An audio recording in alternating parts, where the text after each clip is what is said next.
Ayan,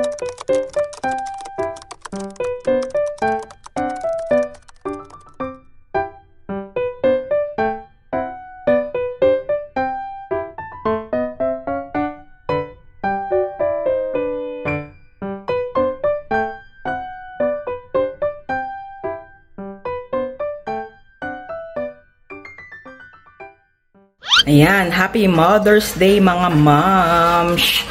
Late na ako nagsimula ng vlog kasi wala naman kami ginawa maghapon. Ito kami ng mga bata.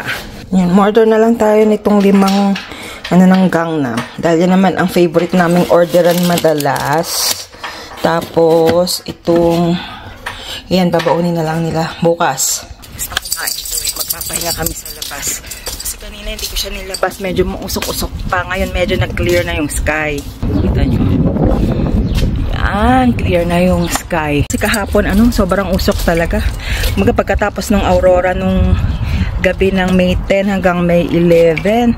Siguro mga around 2 AM, medyo nagsisimula siya maging cloudy. Tapos pag-iising namin ng umaga, pag labas ni Milo para magpati, sabi ko parang amoy usok. Yung pala, merong special air quality. Buti okay na ngayon. Yan, yung mga bata naglalaro. Ngayon lang nakalabas at mas maganda yung panahon compared kahapon. Kasi yung hangin. Pero may konti pa rin may konti pa rin smoke. Ewan ko kung nakikita niyo sa video. Pero, ayan, medyo may konti pa. Si Milo, tingin-tingin sa lake. Nandito kami sa, yata to, Lake Manor something. Basta yan, yung Kulawi Gardens dun eh. Tapos ito, yung nakikita nyo yan, yan, man-made lake. Ikaw lang kung nakikita niya sa camera. Tingnan namin kung makakalapit kami ni Milo. Mamaya pala, kasi tumingin sa akin, nagpapahinga siya. Nainitan, maglakad ang Milo. Nainitan ka. Hot. Sige, pahinga ka muna, tapos lakad ulit tayo.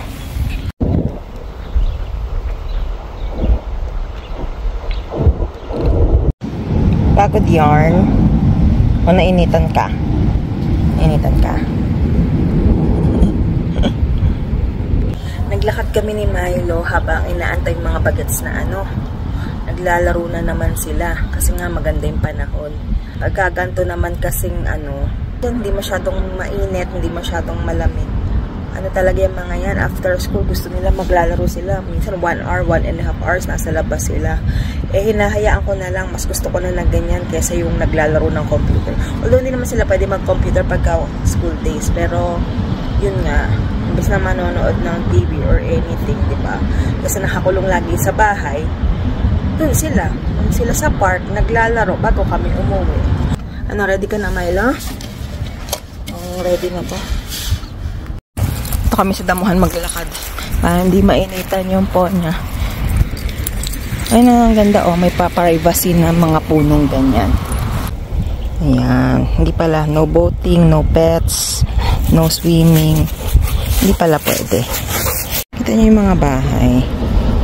Pangarap ko yung ganyan yung parang may mga water feature sa harapan. Pero ayun, tingnan niyo diba? Parang merong boat. Di ko alam kung ginagamit nila yan. Ay, ano ba yan? Boat ba yan? O baka display lang. Ayan siya. Ang ganda. Ang sarap tumambay. Na Milo, kala mo naman talaga si Milo eh. Di ka na, Milo.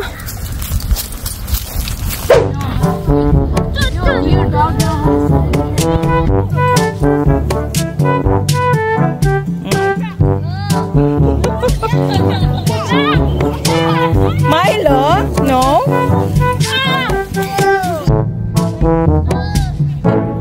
He's doing it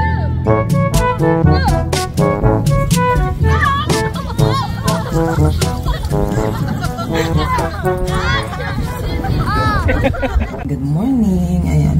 11 o'clock. Gusto ko maglinis sa may garahe kasi ang daming kalat para ma-segregate ko yung itatapon sa ikikip namin. Ang dami na naming mga basura doon kasi hindi naman every time na magaan yung basura, hindi kasya lahat ng basura namin. Kasi meron lang certain bin, kailangan na isasarado mo. Kung hindi mo na isasarado, hindi nila minsan kinukuha. Kaya, yan, naipon na yung iba. Inuutay-utay ko yung iba. Tapos yung, yung iba, tinatry kong itago. Umuulan umaambon, pero doon na lang muna siguro ako sa garahe. At least may masimulan lang. Nailakad ko na to kaya lang, syempre, ayaw maiwan dito. Sama ikaw, maglilinis si nanay, huwag ka magulo, ha? Saktong day off ko kaya lang, umulan naman, buti nailakad ko na tong isang to. Kung di ko pa nailakad, mamroblema pa ako mamaya. So, nagtutli na lang muna ako ng mga nilabahan. Sugod na lang tayo dun sa garage, total may shade naman dun. Paano nga pala tong aming likod? Yan, nailatag na yung fake grass sa wakas. Yan, pwede na mag-barbecue. Pinagawa na rin namin yung gate. Kaso ayan, ang daming kalat. Tapos, dito sa banda dito, yan, yung mga natira din. Yan, itatapon yan. Sana ako sa labas mag-work para masimulan kong ilagay sa sako yung iba. Kaya lang umaambon. Kaya dito na lang tayo sa aming garahe. Ito yung situation ng garage namin. Yan, yung iba dyan, mga itatapon na. Pagkatapos, yan, ang gulo. Ang gulo na niya. Hindi ko maayos-ayos pagka malamig kasi dito. Ang hirap, magstay. Yan, yung iba dyan, itatapon na. Basta lahat siguro na itatapon, lalagay ko sa side na to, tapos yung ikikip dito. Bala na. Pero hindi pwedeng hindi chichismis tong isa. Oy, saan ka pupunta? Milo. Itong mga to siguro ipamimigay iba. Sakto meron pa ako ditong mga extra na pwedeng ilagay siguro doon. Ito, hindi na gumagana. Hindi ko maitapon-tapon Kasi tignan niyo naman yung bin namin. Ito ganyan lang. Maliit lang ang kasya dyan So, yung iba dyan,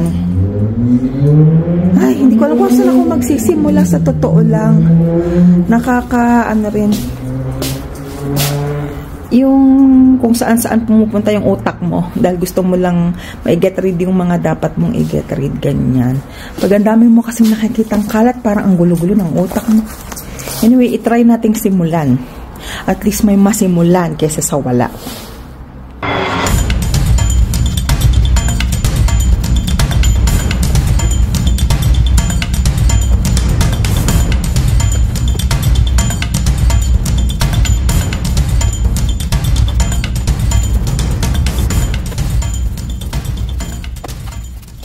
Tingnan mo tong si Milo. Di pa tayo aalis. Nilagay ko lang yung jacket ko dyan kasi uminit. Mamaya pa natin susunduin si na kuya. Halika na. Hinto muna ako. Napagod ako.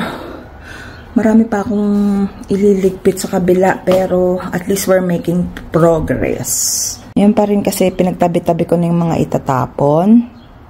Pero to. Tsaka yan. Siyempre basurahan. Siyempre yun, basurahan din. Basta, mga itatapon tsaka i-donate. Tapos dito, magulo pa din yung taas. Hindi ko pa naaayos doon. Natanggal ko na yung laman nitong mga drawer na sira. Tapos, ito yan, itatapon din yan. Yung lumang car seat ng mga bata. Yun na lang. Tapos, tapos na ang garage. Yung sa gilid, yung mga kahoy. Asikasuhin ko yun pag di umuulan. Kasi umuulan na naman. Ang ganda-ganda na ng araw kanina. Umulan na naman. Naku naman. Hindi ko tuloy ma-enjoy tong backyard talaga Anyway, magluluto muna tayo ng dinner namin para mamaya. Para pag sundo ko sa kanila, wala na akong gagawin pagdating dito. Kung mapapakali ako. Kasi pag yung may iniisip akong mga kalat na aasikasuhin, parang hindi ako makapakali talaga. Tingnan mo talaga, ando na siya. Hindi ko pa nalilinisan yung sasakyan. Hoy, Milo, halika na sa loob ng bahay. Hindi pa tayo susundo, mamaya pa. Ay, nako. Mamaya na lang, guys. Kunin mo. Oh. Ilalayo mo kasi. Ayan na. Lapit na. Yan. Yan, dali. Ano na? Dali, mo. Ayan.